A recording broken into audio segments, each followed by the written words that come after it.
Hanging out here in Fulton today. I picked a spot here that J.J. Andrews knows pretty well. He's turned a few laps here Yeah. at Fulton Speedway. Actually, turned out to be a pretty decent day today here. Nice. J.J., of course, in addition to what he did on the track, he also still writes for Area Auto Racing. He was keeping it real. He's on there every now and then. 8 dirt wins. He thinks. He's not exactly sure. Yeah, approximately. 7 asphalt wins, but one that he is sure about is 2014, where he won the Classic. And obviously, anybody who's raced at Oswego, that's the one you want to be known for. Started his career in 1979, like a lot of guys did back then, in the Zany Amateurs division out in Weedsport with Jack Burgess up in the tower. Jay, how you doing, man? Good. Thanks for having me out today, Doug. Oh, nice to do that. I did this with your brother, Bob. Bob's your older brother, so did he start first? Did you start first? Did you follow his footsteps? Bob started, I think, a year or two before I did. I think the year before he had a Mustang in the amateur class, and I think that was his first car, Mustang, and it was fun doing. And my dad was involved, and then we got a car too.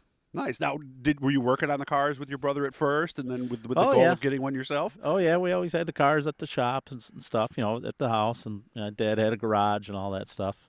I know a lot of people back then, at least this is what I've been told, went to both dirt and asphalt races. Were you one of those guys as a kid too?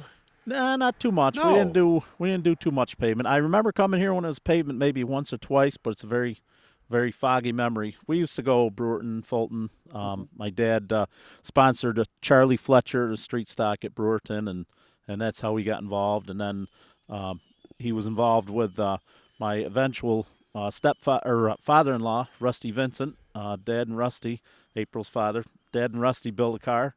And so that we're always around. We're always around race cars, though, for sure. What was that first night like, and what was your first car? My first car, I think, was a Pontiac four-door. We built in like 1 or 2 weeks. Was it Catalina or Bonneville? It was a GTO, I think. Le Mans four doors. Le Mans, that's yes, what it was. Okay. Le Mans, yeah. Okay. And then I won the first place trophy that night. My very first night in the race. Seriously? I didn't win the race. They gave me the wrong trophy, but Oh, where were you in the race? I finished third out of 5 or 6 cars. I remember I went over the wall twice over at Weedsport, but Really? but there weren't that many cars, and I'm pretty sure Joe Murata is the one that announced that very first race. That was 7/8/79 is how I remember it. July 8th, 1979. That is easy to remember, 7/8/79, Yeah. right Yeah, there. it was 14. So did you eventually tell them that they gave you the wrong trophy, or did you keep No, that? I still have that trophy. It says Weedsport Speedway feature winner. What are you Yeah, going to but give in your that back? mind, you know that you weren't, so that takes kind of the fun out of it a little bit, doesn't Yeah, it? every time I tell it, I have to come clean. I could have just said Okay, good. I got the first place trophy, but Yeah, I What are you kept gonna one. Somehow we ended up with an extra one at Rolling Wheels one day, and I brought it home, and I kind of did the same thing. yeah, But look then at me. After a while, it's like, no, I didn't really. So when was your first actual win then? A long time after that. Really? It took a long time. Yeah, several years. It was over here. It was over in here at Fulton. I had the car. I had the car in mid '80s or early '80s, or probably '83, '84. I had the car, and we were struggling. We couldn't get it running right. I finally put it on the trailer. I said this thing's running like crap. Craig Hurlbutt, my friend Craig Hurlbutt, he was here with his dad, Leroy Hurlbutt, and he says, "Why is that car on the trailer? It's not even feature time." I said, I just can't get it running right. I got to take it home and figure it out. And he says, "Get that pissing car off the trailer." So we went out there, and there's 3 cars. That's when his pure stocks were first starting here. 3 cars. I finished second. The guy that won was DQ'd. So still not a legitimate win at that But point. that was my so. first win. I remember. What was wrong with the car? Do you remember? I don't remember. It was something with a coil, I think, or Okay. something electronic or something. But Okay, so now let's try for the third time, April, on this one. When was the first time you crossed the line in first, passed Tech, got a trophy, and got in Gator as the feature winner? How's that? That had to be '86 or '87. So even longer still. Yeah, yeah, at Brewerton. Okay. Do you remember that night? Yeah, it's terrible. I barely do. I'm surprised. See, I remember my only feature win, but then I guess that's I remember when I almost what would have been my first win but Ricky Miller spun me out coming off a 4 on Brewerton on the last lap coming down for the checker. We laugh about it these days, of Do course. you? Okay, Yeah. that's good. You laugh. Probably not at the time, though. Yeah, right? it wasn't. It didn't mean anything in the scheme of things. When did you become a guy who went to the racetrack knowing that you had the equipment and then you had a chance at winning on that night? How long did it Probably take late to get to that? '80s when I got involved with Todd Kraus with Bill Myungins. Steve and Todd Krause were friends of Yeah, ours. the 5-car, right? I think Steve was the driver. He was number 3. Okay. Oh, I remember now. Yes. But they would My help bad. me. Todd built an amazing engine, and then we started running pretty good. I had the Pontiac. I bought a Pontiac. It was a Enduro I bought from Pat Abold, and we turned that into a pure stock. And then I started, and I got help, and then I started running faster. Did you eventually go to street stock at some point, I thought? 1990 and 91, I started driving for Dan Brown out of Phoenix. We're still friends to this day. Then 92 and 93, or 93 and 4, we ran street stock. So I got a couple wins in the pure stock for Dan. I got a couple wins in the street stock for Dan. Brewerton, just about all at Brewerton. I don't know how many, if I got any at Fulton. I almost think I had 6 at Fulton, but I can't remember for sure. Okay. Then all of a sudden, you were gone. You were in the street stocks, and then what happened to Jay? All of a sudden, you took a trip up north by about 15 minutes. Yeah, I made a deal with Steve Miller, who had a super modified at Oswego Speedway, to be his driver for the year. He's a friend of mine. I own the auto parts store, and he was a customer. Oh. So we made a 1-year deal, and I went right from dirt street stock to super modified. Wow, talk about a jump, huh? Yeah. I wasn't that good at it. No? I wrecked Steve's beautiful Sweet 16 a couple times. Really, a couple times, not just once. Yeah. Huh?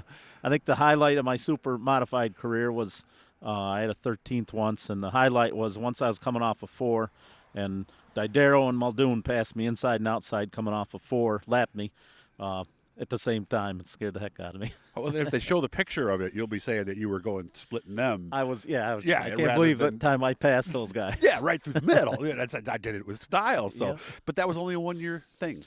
Right. And then 96, Eddie Watson, I hooked up with him a little bit in his small block super modified. And then I think it's later 96 or 97, I hooked up with Rob Pollitt, who had a small block super modified. Rob was out of Kingston, Ontario, Canada. Met him with some friends, and I started driving that. And we started winning when? 2000 or 2001 before I won. Oh, once again, there was a learning curve. Yeah, Well, yeah. I can imagine. They say dirt guys can do asphalt, but asphalt guys can't do dirt. Are they right? Dirt guys have a huge advantage, I always felt, when they switch over to pavement, because if the car gets a little loose, they don't panic. They just how to power through it. Yeah, counter steer it, lift a little bit. Yeah. Don't, and like you said, don't just hit the brakes or panic. Yeah. So were you dirt tracking it maybe the first year at Oswego? Yeah, I don't know. I was slow tracking it, I think. Slow tracking it. Okay. Then you tried to get out. Yeah. In 2012, you sold the car, but all of a sudden, you're not out. Yeah, I as the 2000s progressed, I did it. I hit it really hard, and we worked hard. Had a lot of top 5s and a lot of top 3s. I think I got. Well, 1 year I won. In a couple years, I won Oswego. I won Evans Mills twice. I won Adirondack Speedway, the very first. yeah. The very first feature they had at Adirondack, I won with my small block. I won one at Spencer, the traveling small blocks. Wow. And then through the 2000s, 5, 6, 7, 8, I started not doing it weekly. I started slowing down on it a little bit, and finally, I think after 2011, I said, "Oh, that's it. I'm going to get out. I'm going to sell the car." Sold it to Jason Simmons, and he said, Yep, I sold it to Jason my car and trailer and all that. I was actually in a little bit of a position, and he bailed me out, and he says, "Well, why don't you come and drive it?" Okay. So I said, all right. I didn't know how serious he was. Turns out he was pretty serious. All right. So 2012 was our first race as a team in my old car, and I won the very first race out of the box. Nice. In that, and then because I didn't have a very good record at that time, and a lot of people said, "Jason, why did you hire that guy? Why is he driving your car?"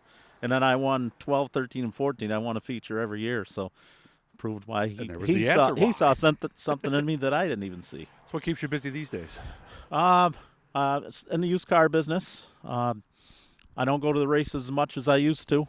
We got a camp up at Brennan Beach. We're right on the lake, so I stare at the water and take pictures of sunsets a lot.